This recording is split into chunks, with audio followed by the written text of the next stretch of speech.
Hello everyone, welcome back to the channel. In this video, I'm going to create a quick in-depth comparison review between these two AI presentation tools, which is SlidesAI and Prezi. So here's the breakdown. SlidesAI is an AI-powered slide maker that helps you turn text or ideas into polished slide text in seconds.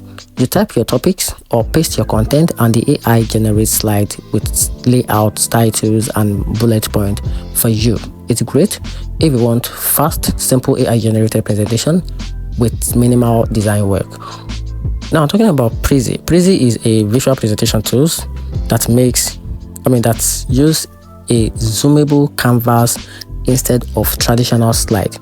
It lets you move around your ideas in a more interactive ways, which is excellent for storytelling and live presentation.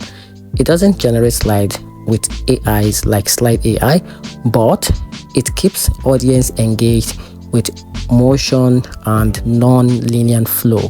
So in my opinion, the SlidesAI is best if you want quick AI created slide, while Prezi is best if you want dynamic engaging presentation.